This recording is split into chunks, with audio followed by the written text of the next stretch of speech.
Ladies and gentlemen, this is Nate Crespo, your host for today and forever. And welcome back to another episode of the Lawyers in the Making podcast, where it is my job to focus on the unique journeys to the law and law school of professionals in the legal field and law students.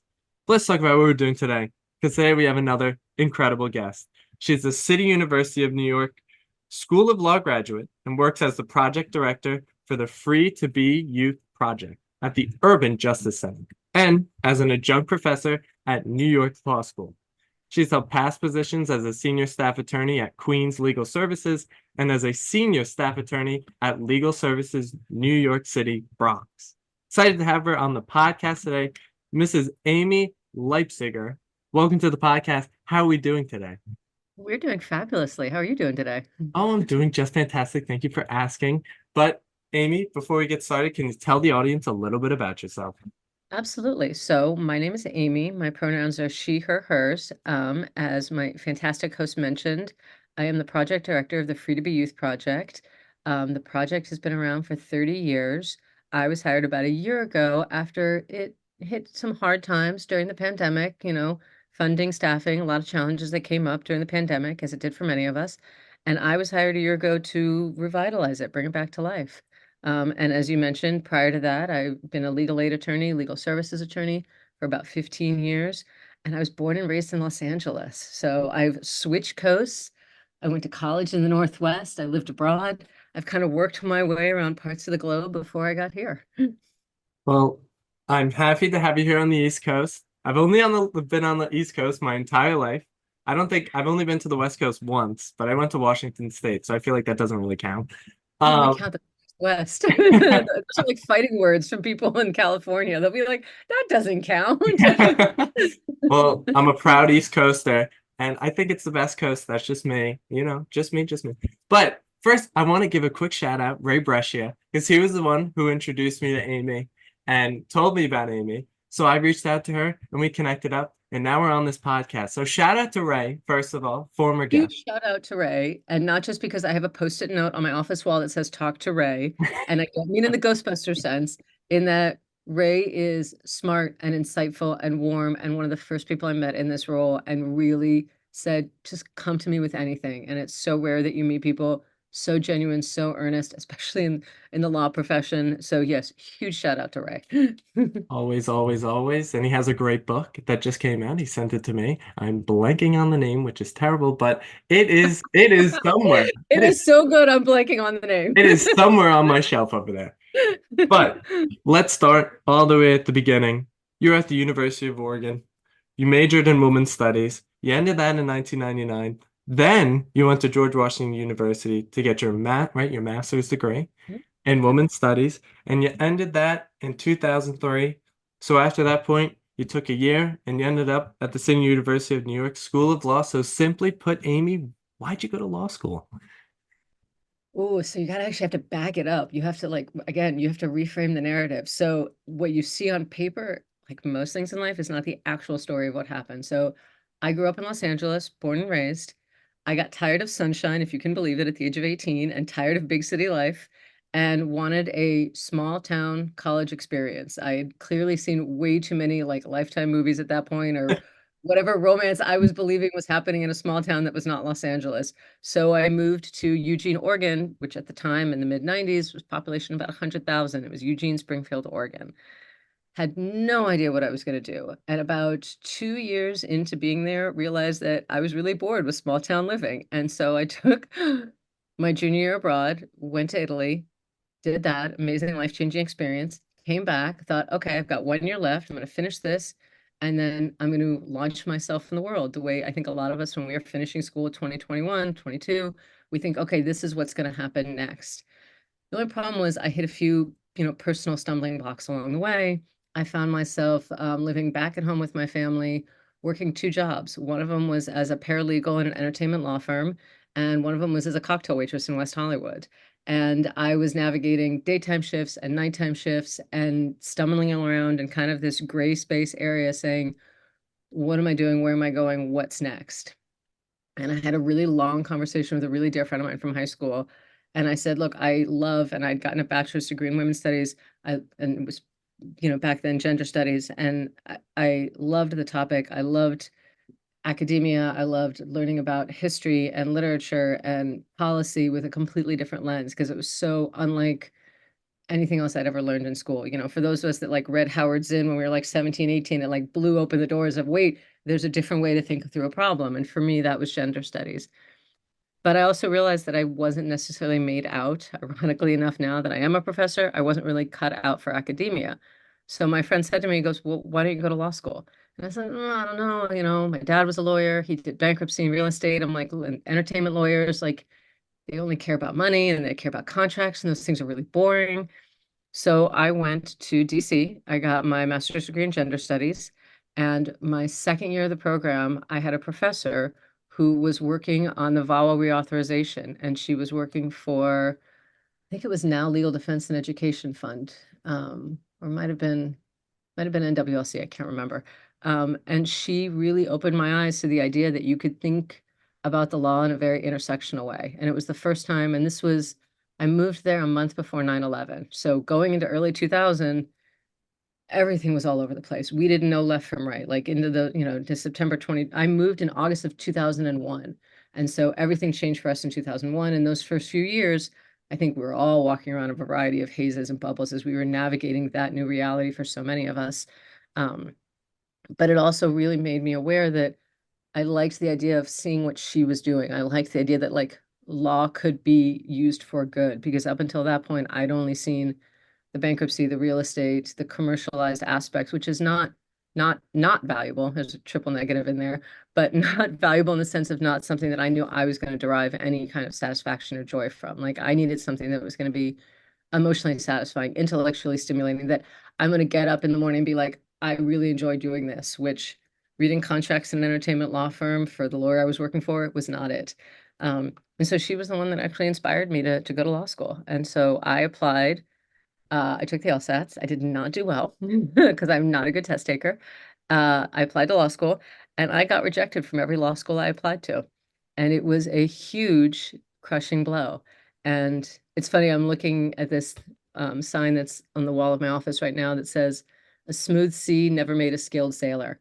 And it's interesting because my grandfather owned a boat and my father loved water and loved boats. And I really like thinking about that when I think about like stepping into roles and stepping into challenges. Like the journey doesn't have to be easy to be gratifying.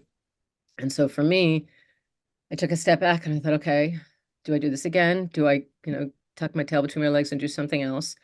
And I started working at a battered women's shelter, and I started working as a fundraiser, and I started volunteering at other organizations, and I started thinking about, how do I round myself out more? How do I figure out if this is what I really want or move myself into a different direction?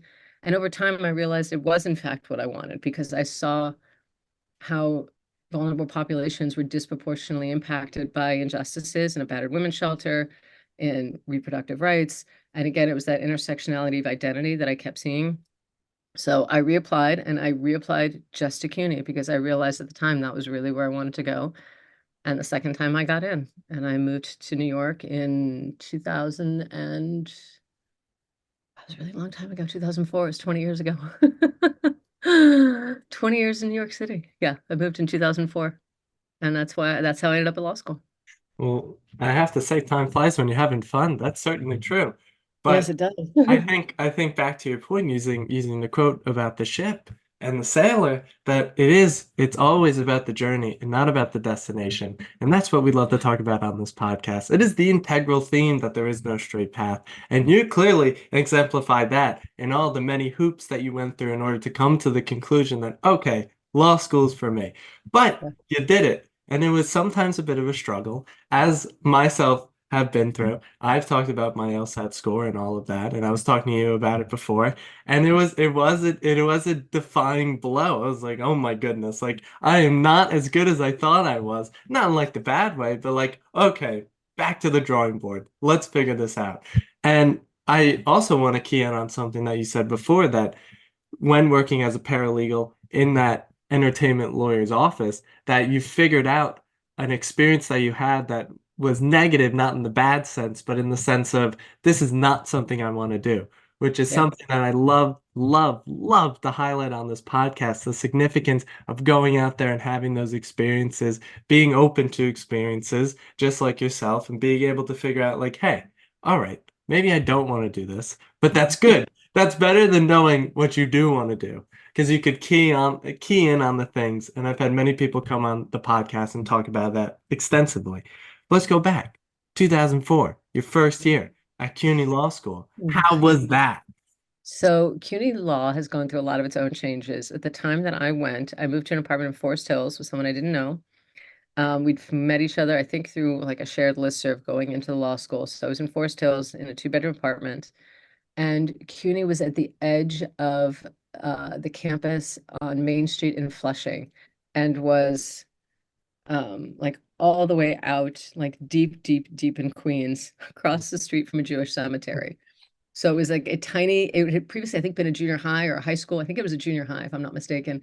And it overlooked this like enormous cemetery. So imagine, law students, we're in the building all hours of the day and night. So, like 11, 12, 2 a.m., you're looking out into like total darkness and headstones. It was incredibly ominous.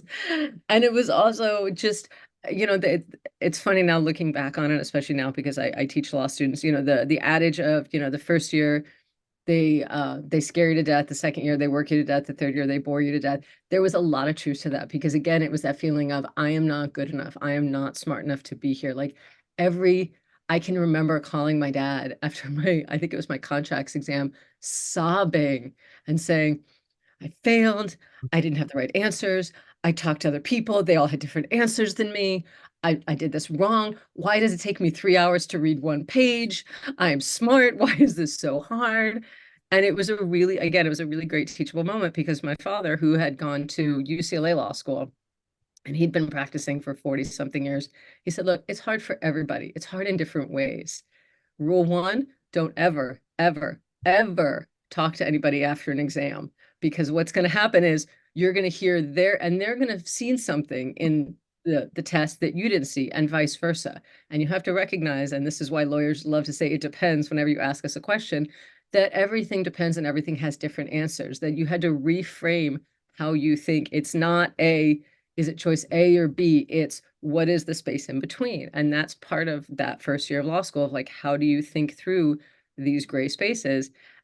But conceptually, for someone I'm a pretty dogmatic type A personality, really hard to wrap my mind around. Like, what do you mean there's no right answer? I don't understand. Like, because you're looking for that black and white sense of finality. And it was really challenging for me to realize that was not what law school was trying to teach me. And so I remember, in fact, I was standing outside of the building, sobbing on the phone to him, saying, I failed, that was terrible.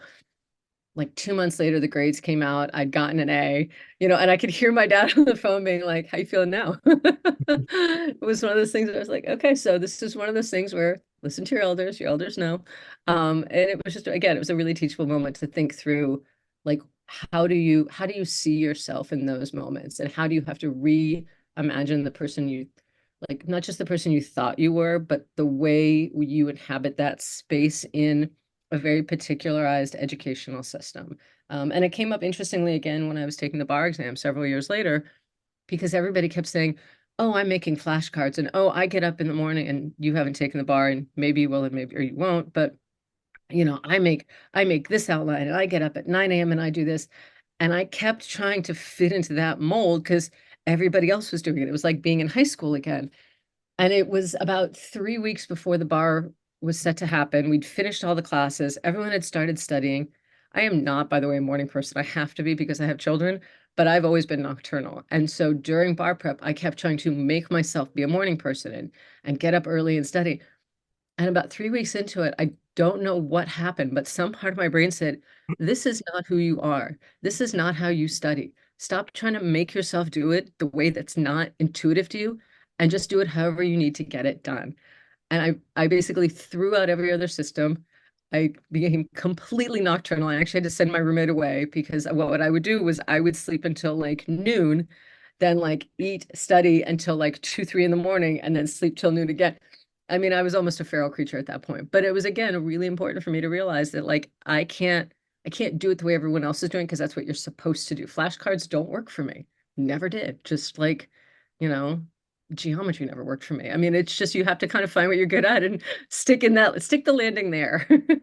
Yeah, I think that's a spectacular point to play to your strengths, play to the things that you're good at, but also figure out the ways that you can create systems for yourself in order to succeed, either that be studying, either that be school, paying attention in class, literally anything. And I think to your point, there's many unique ways that you could go about doing things, just like there's unique paths to the law.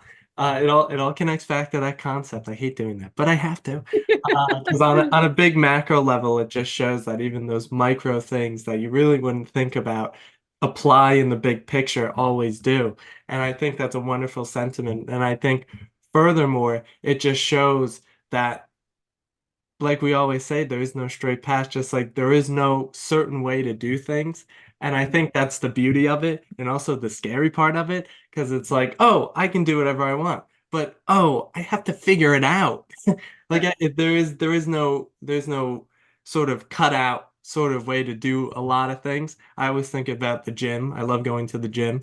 And in particular with fitness, it's one of those beautiful things as well. But it's also another scary thing where it's like there's so many different ways that you could work out, and there's so many different ways that you could go about it. Like I know a Sure. lot of people do like 20 minutes every day, but I only go to the gym 5 days a week. Some people go six, some people go seven, some people go only go two. But it's that sort of figuring out what fits for you and what works for you is what's most important. So I think that's a wonderful sentiment.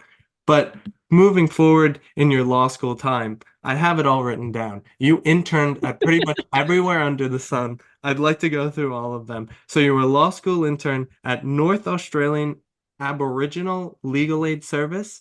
You Yeah. were a law student intern at the chambers of the Honorable Robert Levy. Then the next year with the Honorable Ronald Ellis. Then you were an intern at the Innocence Project, and then after that, you were an intern at the National Advocates for Pregnant Women, and then finally, you were a law student intern at the International Women's Human Rights Clinic. So, through all those experiences, can you describe some of the experiences you had where you figured that this is a path I'd want to go down? This is for me. Actually, I can ask a better question. How did you sort of figure out what you wanted to do with the law? So when I went, the reason that CUNY was so important to me was because CUNY is it modeled under the idea of being a public interest law school, especially 20 years ago, it still continues to be the motto and still is what drives it. Obviously, it's changed in some forms, but the heart of it and the mission has remained the same.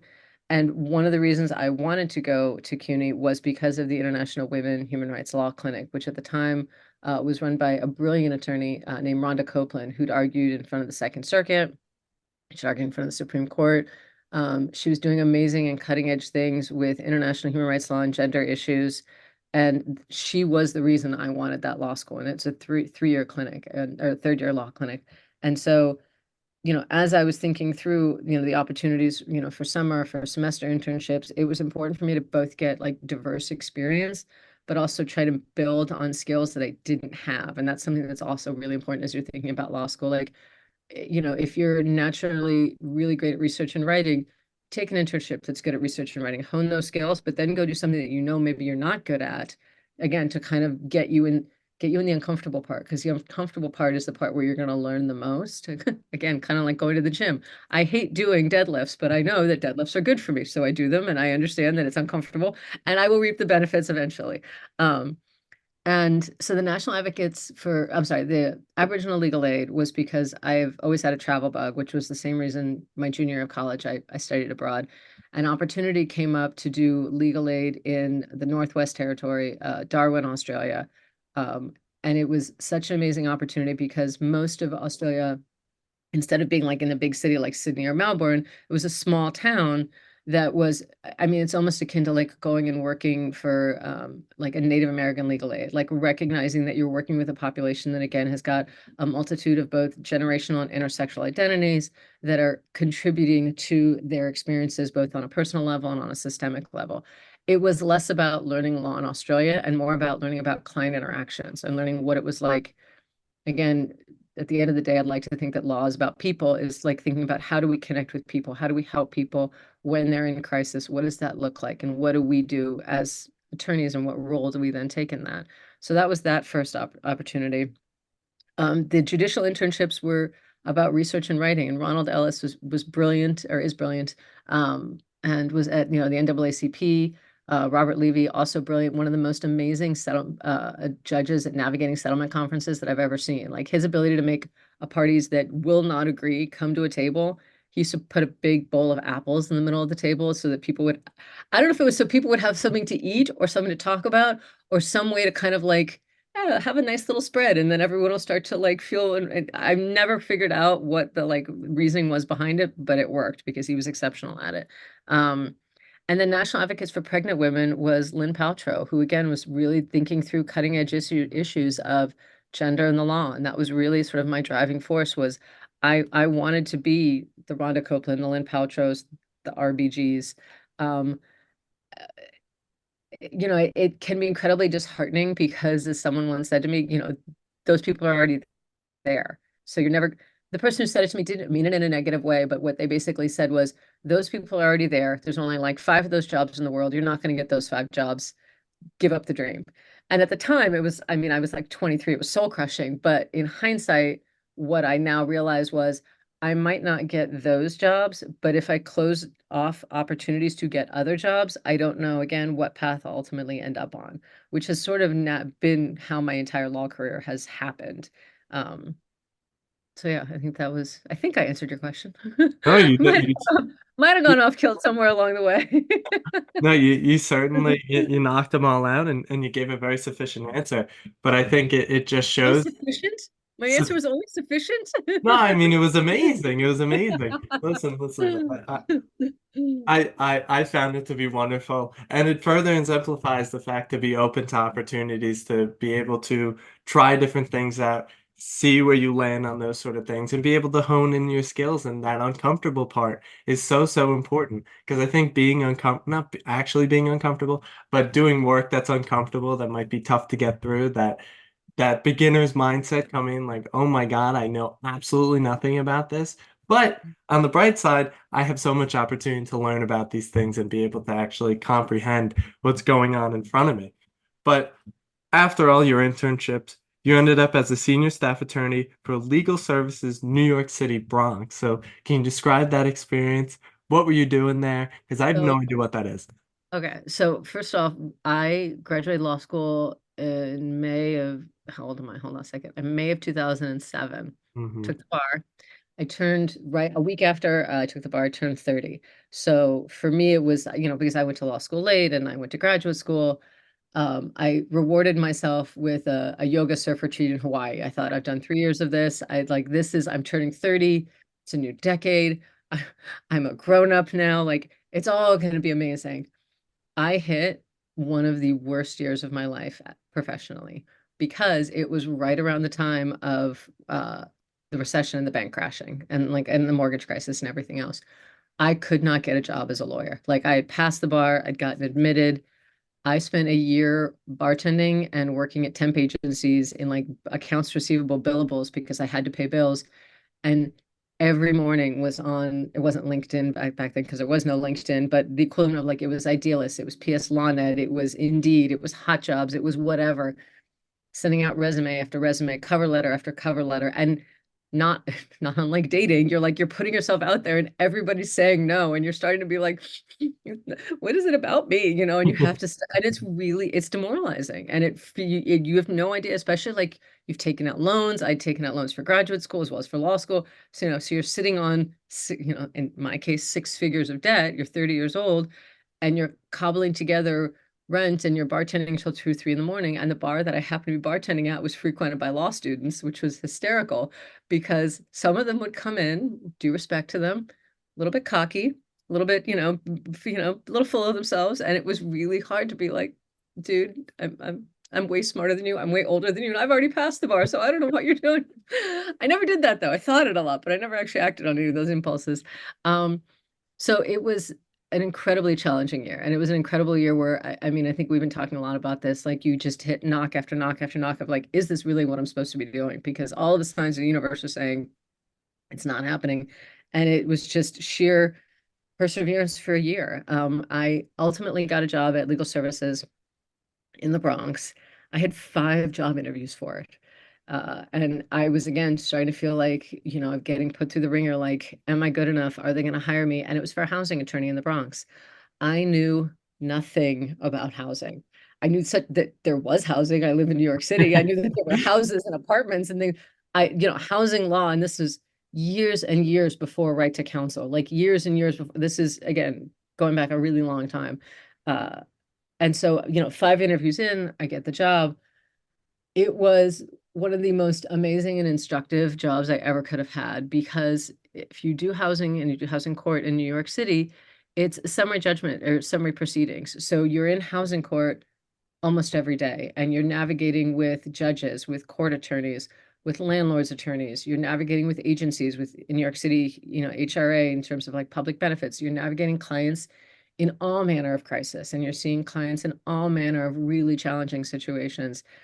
And it became very much, I was there for 6 years. It was learning about how to navigate like rent stabilization, what happens when a landlord's not making repairs, what happens if a client has lost their job or fallen behind and needs help, and then helping them, get that one-shot deal to then stay in their house and stabilize them.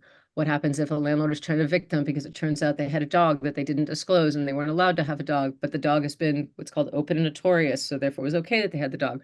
What happens if you're a senior citizen and you're a hoarder? So they bring what's called a Collier's case, and then they involve adult protective services. Like, it was navigating all manner of like inter-system bureaucracies, challenges, and clients in need. And again, it goes back to sort of the experience I had in Darwin of like what happens when you're navigating, in a system that does not know how to recognize the space that we as people need to navigate. It was also just incredibly valuable because much as I like to talk, much as I am, by all accounts, an extrovert, I was terrified every time I had to stand in front of a judge.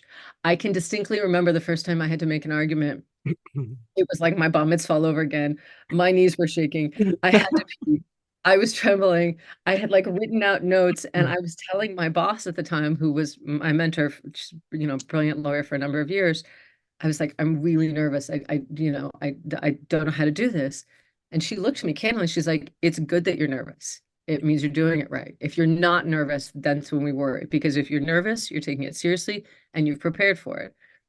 And, it was fine. It all worked out. I did it for 6 years and I got better at it. I got better at standing up in front of a judge and making an argument and how to respond when opposing counsel and landlord's attorney are not in New York City are not exactly the nicest people. Some of them are lovely, but some of them are not kind. Let's put it that way. When they would hurl accusations, when they would make things personal. I mean, it was housing court in the Bronx. I can't tell you the number of times I was sexually harassed by landlords attorneys, and to sort of navigate a space that is incredibly difficult personally and professionally as my first job out of law school was hard, but it was also incredible because it was how I cut my teeth on how to become an attorney, on how to think on your feet, on how to talk to clients, on how to on the fly come up with an argument, on how to write a stipulation of settlement, like in the hallways while balancing like, something on my lap and crunching numbers with a calculator to see what a client actually owes, and how to calm a client down when they're coming to you in the midst of intense trauma. So I think it was also one of my first forays into understanding what it was like to work with clients who were experiencing significant trauma. Although I don't think I knew it then, I think I learned it in my next job. So I think the funniest part about it all is that I actually It do was my know. bar mitzvah. It was my bar mitzvah was the funniest part of it. I think the best is I actually know a little bit about housing law in New York City. My dad owns a process serving company, so I've Okay. I've served landlord tenant papers before in my life, and I know a little bit about how the court goes. So I thought that was funny. But I think what's more important there, not my dad's business, but what's more important there is the fact of the human aspect of the law. Now, I like to talk about this on the podcast a lot because you go through, I've never been to law school, but from what I've gotten from all 36 people that have been on this podcast, you included now, is that there is a human aspect of the law that gets totally thrown out when you go through law school. You're reading all these cases, reading all these judgments, you're making these outlines, you're reading all this plain text, and you're applying the facts to the law, and you're writing all your briefs, and you do all that stuff, and then you go out there in the real world and you're interacting with people all day long. You're interacting with clients all day long. And it's those soft skills that come out that people maybe not that they're not building them in law school, but it gets shoved under the rug a little bit and it doesn't get recognized. And I think it's such a wonderful thing, a significant thing to show to people that are in law school and people that are trying to find a job is that the human aspect of law is almost integral to what you do on a daily basis. And I think it's just such a wonderful thing. And I heard you say something before, the person who was your boss at Legal Services was a mentor to you. So now I have to ask, how important has mentorship and networking been for you throughout your career? So they're two slightly different questions. So mentorship has been something that I think I think every industry, my significant other was saying this to me at lunch today. He was talking about his industry and he's in a tech industry and was saying, it's a small business. It's like we all know each other. And I said, I think that's true in a lot of industries. And I think when you're a nonprofit lawyer in New York City, we all know each other. Like, if I don't know you, I know someone that does know you because legal aid, legal services, MFJ, NILAG, NILP, like we're all inhabiting this same space, and we're all going to this goes to the question of networking.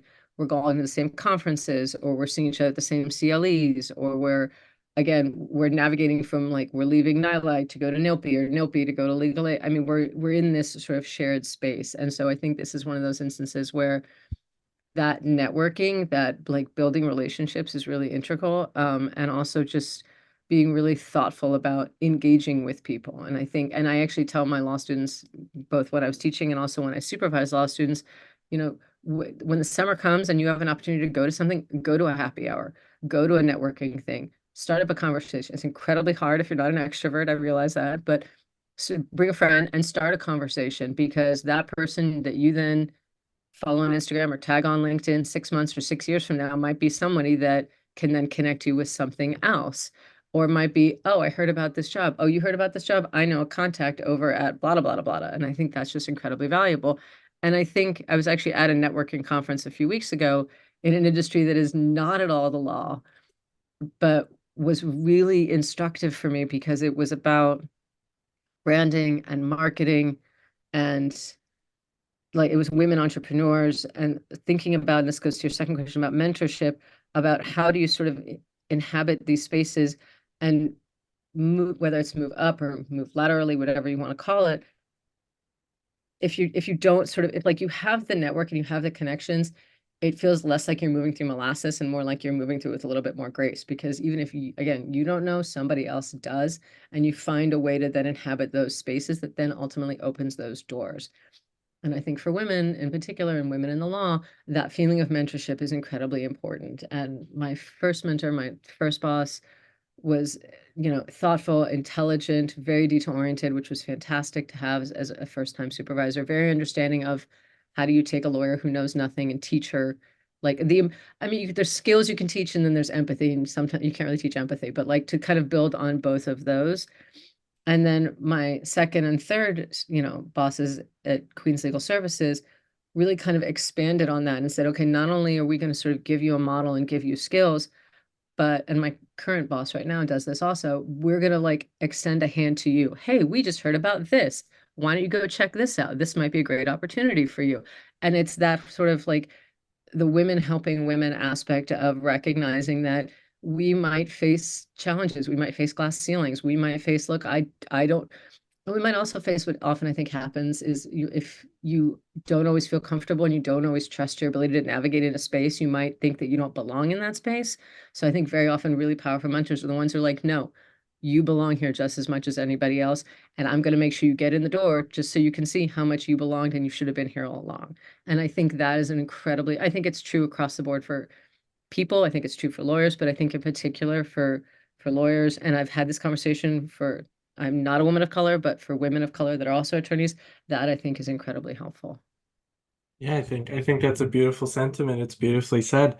And I think one of the wonderful things about the law that I figured out is that pretty much every lawyer is willing to help when you reach out. They're very open to it. They want to help you. They want to give back. They want to give their knowledge, pass it down, and be able to Yeah. cultivate amazing, amazing lawyers that will help them in the future if they're successful. Because, what comes around goes around. And I think it's always a wonderful thing. But let's talk about what you do now. You're the project director for Free to Be Youth Project. That's spelling error on my thing.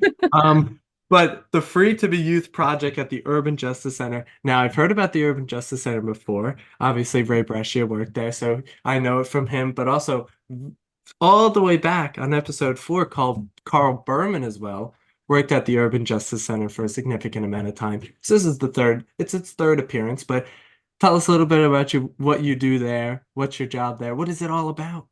So the Urban Justice Center, I tell people, if you've ever seen Independence Day, there's like the mothership, and then there's lots of little pod ships. So UJC is the mothership, and there are 9 anchor projects that I think of as like incubators. We all operate independently. I mean, we all know each other. We're in a shared office space, but we navigate different missions. We have different staff, different boards, and we have different funding streams.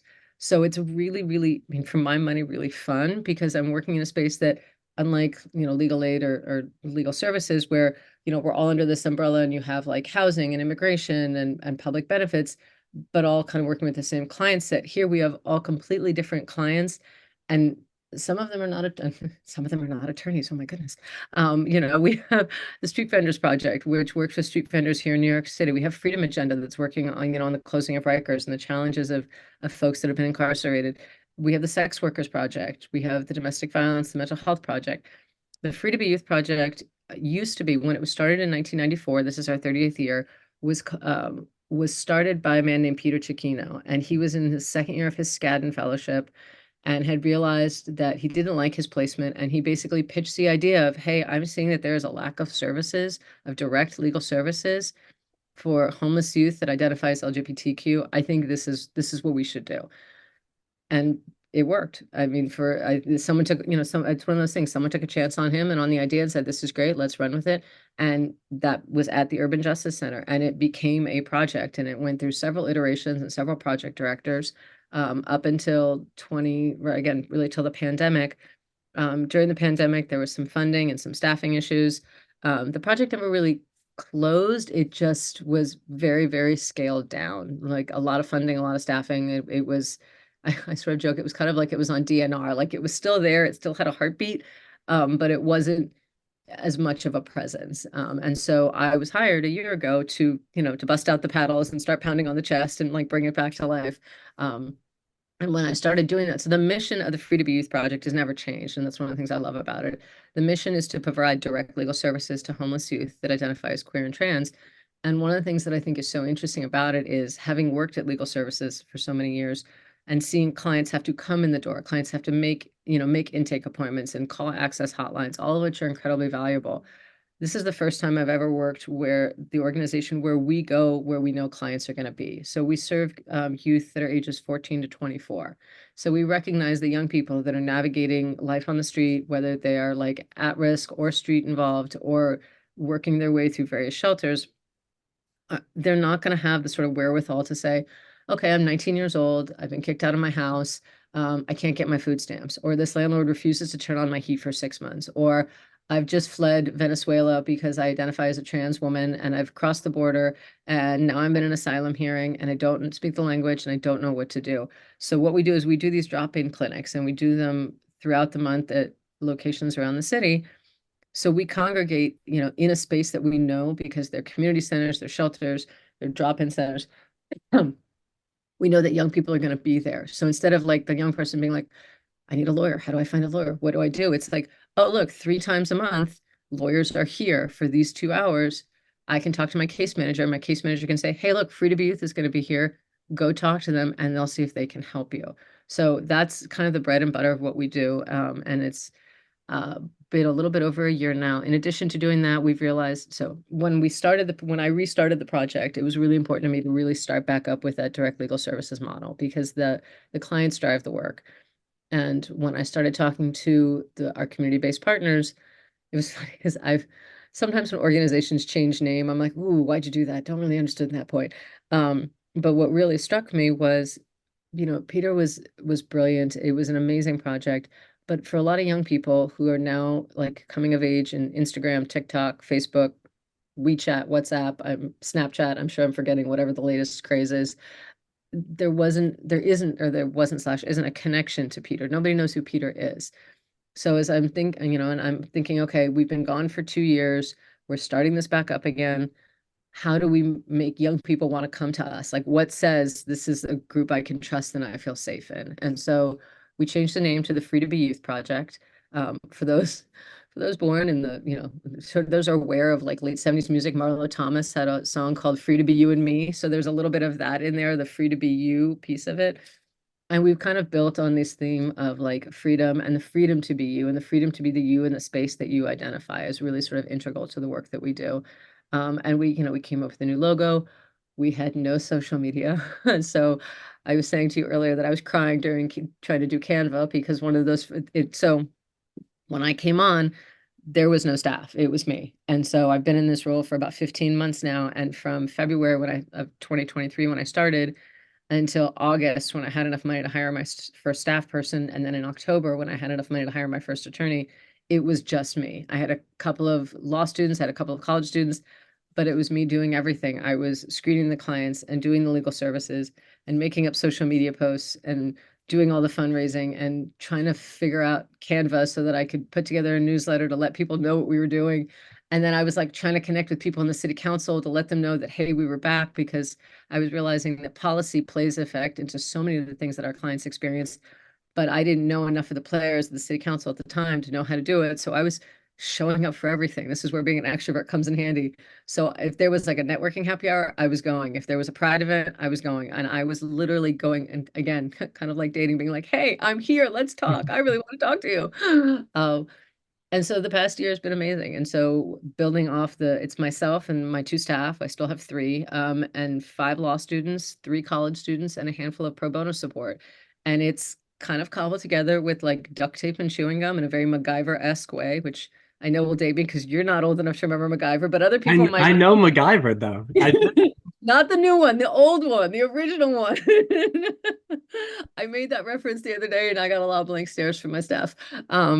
But it's been incredible because it builds on what has been like my life's work, which is doing direct services, but doing it in a way that recognizes, and I've said this earlier, like the intersectionality of identity, of recognizing that when you are navigating multiple systems, when you are a person of color, when you identify as queer and trans, when you're navigating the trauma of homelessness, and as a former education attorney, seeing children and seeing them navigate childhood traumas, all of those things compound.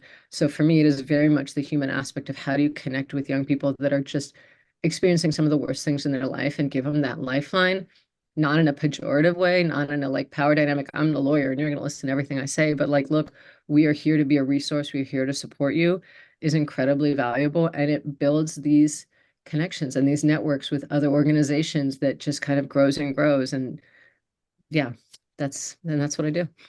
I think it's an absolutely wonderful thing. It's a beautiful thing. And I love to hear that you're giving back to the community. You're devoting so much time to cultivate these kids and make sure that they're getting right down the right path and be able to be themselves and be free and be able to live the life that they want to live. I think it's a wonderful thing. And I have to thank you, honestly, for doing such a thing and devoting so much time because I don't. I know I don't. I know I should do it more. And you're inspiring me now to do more in my community and make sure that, everyone's doing all right. See what I can do because I'm able to live the life that I do because of the things that happened to me, and some people don't have that opportunity. So I think it's a wonderful thing that you're giving back and devoting so much time to building up these kids and being able to let them, like I said, live the lives they want to. I mean, I don't know how much I mean, not to nitpick your words, because I'm a lawyer, I'm going to do it anyway, but it's not so much that we're like building them up, it's that they're having to navigate systems as they're trying to kind of come out of homelessness and create stability. So they're working 2 jobs, their food stamps keep getting shut off, or again, their landlord isn't providing heat, or they have a voucher, but the Section 8 is giving them a difficult time, or they've jumped a turnstile because they were late for work and then they've got a $100 transit ticket that they can't afford, or they've gotten a criminal court summons for some sort of minor infraction like smoking in a stairwell, which everybody did, but they happen to get caught doing it and now run the risk of having, this sort of criminal issue, or they're navigating violence in their personal lives or experiencing intense workplace discrimination or discrimination in the shelter, or need a name change, or again, for many of our clients that right now are seeking immigration remedies, young people that have had to flee just awful conditions in other countries to coming here for safety. and looking for a way to create stability. So in my mind, it's not that we're like, I don't feel like, I think a lot of what our partners are doing at Alley Forney, at Streetwork, at Covenant, they're the stabilizing force. They're the ones that are providing shelter and hot meals and services and care workers and are giving them what they need in that sense. I think of us more as like we are here kind of like a plumber. Like if something gets stuck, we can help try to unstick it for you. And that's sort of what I think of. Like we provide this very specific problem solving thing, you know. And I spend a lot of time with clients and a lot of time with my staff thinking about like how do we manage your expectations? You know, I had my staff yesterday asking a question to someone on intake because she was detailing sort of some, you know, awful things that had happened. And I said to the person, I said, what does she want? What's going to make her whole? Because that's really what I'm not saying we can help do that, but we need to like narrow it, not between she needs this huge thing. It's like, what is this discrete thing that if we could provide would help get her past this to the next thing? So again, it is kind of like a plumber. How do we unclog it? And flush the pipes out. Well, still, nevertheless, I'm very appreciative of all that you do because I think it's such a wonderful thing to devote so much time and give back and be able to, help people out when they need it. And when they don't have the adequate resources in order to get the help that they need, you are placing yourself in that spot to be able to help people out and give them the resources they need. But Amy, we're down to the last four questions. So the first one is what four? What are it's been growing. It used to be two, now it's four. Um, but first question is official, live on the Lawyers in the Making podcast. What are Amy's book recommendations? It doesn't have to be about the law, but just some of your favorite books that you've ever read, like the most impactful ones where it's like, I'm going to recommend this to someone every day of the week. Oh, oh God, you gotta give me a warning when you're gonna give me the question like that. So funny story, I stopped reading after law school because I was so burnt out from law school that it became really hard for me to read books because I kept reading them like I was making annotations and I would go back and then I would circle things and I would come back again. It was not good.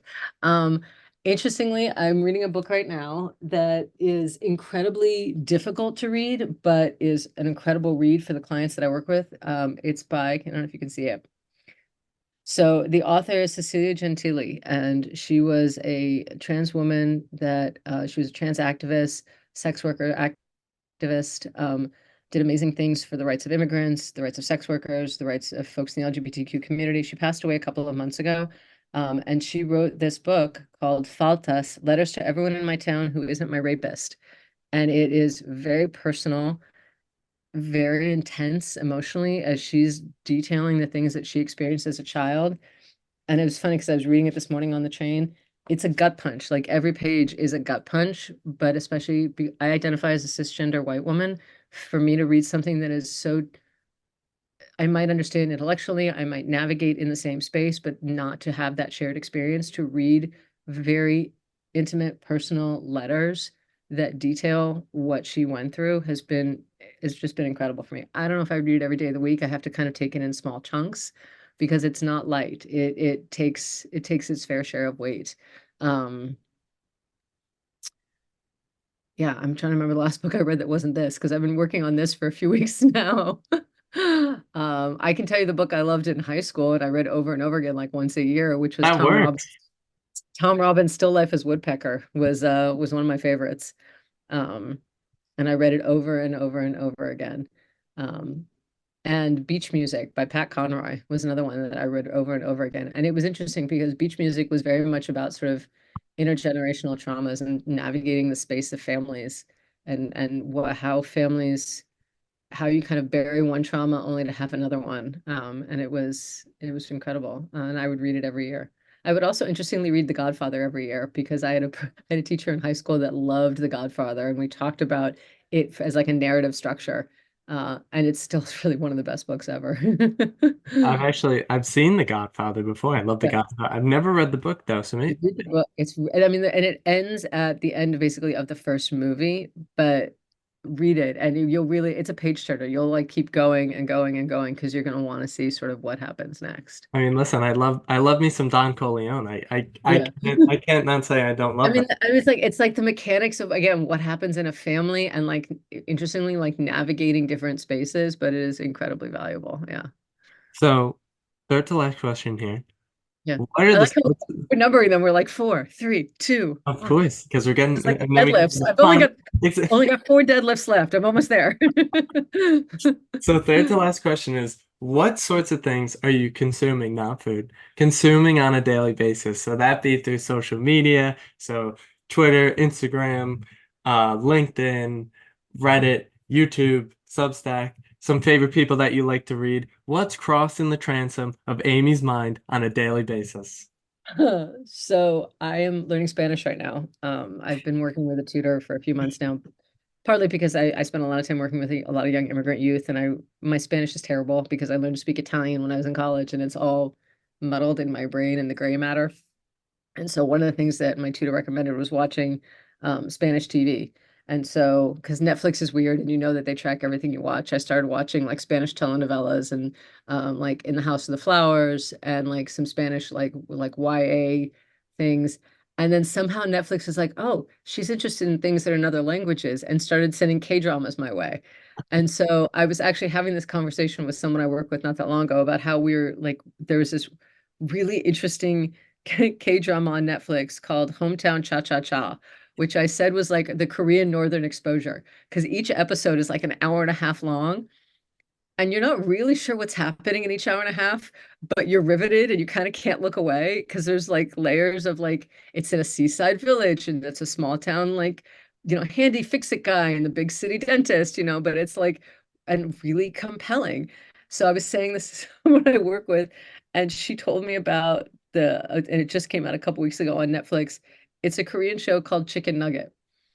And it is, wait for it, you're not going to believe this, the story of a father whose daughter steps into a machine and gets turned into a chicken nugget. And he then has to go and along with like the other guy has to like try to rescue her or fix her or do whatever. And I was like, this can't be real. I can't see this. And she sent me the trailer and I was like, this is the most amazing thing I've ever seen. I need to watch it. So I'm like halfway in the first episode and I'm like, it's so strange. I can't look away. So that's what I'm watching right now. And then, like everybody else, I navigate the New York Times and Instagram. I'm a huge, huge fan of Still We Rise on Instagram. They track a lot of things that are going on that often don't get as much attention in like mainstream media. And they sort of call attention to like the human interest and the human sort of perspective on stories that are happening.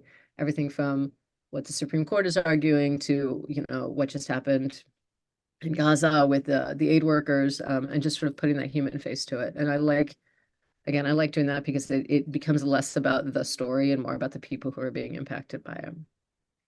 Well, it's absolutely true. That was a I've lovely. also had, I've also deleted, I haven't deleted, it's like offloaded X from my phone because I just can't, it's too toxic. So I stick to Instagram and the New York Times. So, second to last question now. You're always working, you're helping people out, you're a professor, you're always teaching, but what does an ideal Friday night or Sunday morning look for Amy? I have two kids, so Sunday morning isn't what it used to be. Sunday morning has changed very much for me. Friday night is usually really nice because we have a babysitter on Friday night. It's kind of a standing thing. And it gives me the opportunity to work late on days when I don't have to run off and do the mom thing and get my kids to tutoring or dance or wherever I have to take them. But frequently, my husband and I go off for like little early evening like dinner dates. We go and get sushi or we go check out a spot and like get a cocktail. And it's nice because it's early in the evening and it's not like a super late night, but it's like a chance for us to kind of create a little bubble for ourselves that's not about our kids or our work or about anything else, and just hang out and do something fun for ourselves. And it's usually not very long. It's usually like an hour, hour and a half. And then, and then we head home and we like leave the bubble and we go back to being, parents again. But for like that hour and a half, it's actually really fun. Because it is, you don't have kids yet, so this is hard for you to understand. But there becomes a point where if you do have kids, and you do have a significant other, you find yourself very often like an endless relay race of like it's a homework, it's a kid, a person has to get to a doctor's appointment, and you're kind of running from one thing, from like work to kid, chores, cooking, laundry, the endless to-do list. So these bubbles are really nice because it's time for us to be not in that space of the running of the like, hey, I just saw this thing, or hey, what do we do? And to just kind of talk to each other and just be goofy. And my husband makes me laugh more than anybody else. And so it's just really fun to sort of have that on Friday nights. And then we go home and, kids are in bed. And then, I'm usually watching like Netflix around 9:30. So, last question. What are your words of wisdom? I do this at the end of every episode. I forget to say that before. I put the words out of order, but it's totally okay. But I do this at the end of every episode, Amy. What are your words of wisdom for the aspiring law students, the current law students, and the legal professionals out there in the world? Is there like a word count on the number of words of wisdom, or is it like, You is it can like you can talk for like 15 minutes. It's up to you. You got all the freedom in the world on this one. Oh, see, now I'm just drunk with power.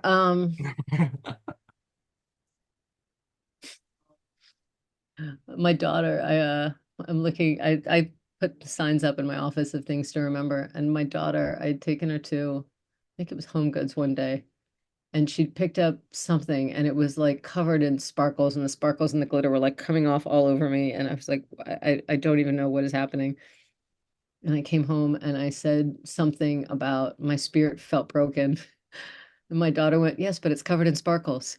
And so I have a sign on my door. It's not the word of wisdom, but I'm getting to the words of wisdom because I'm looking up at it now and it says my spirit, because I wrote it out and I actually made her write it out because I wanted it as a reminder.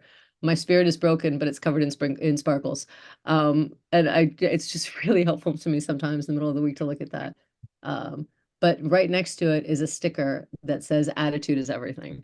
And I think that speaks volumes, because it doesn't mean you have to have a, a Pollyanna positive attitude all the time. It doesn't mean you have to not be where you are. All of us have navigated, especially coming out of winter, the challenges of weather, the new year, the daily grind of our jobs, the daily grind of the onslaught of news that we're getting from a variety of sources. But it's very much this sense of like, what what do you want to take from the day? And it's from the day. Like I don't think big, I think small.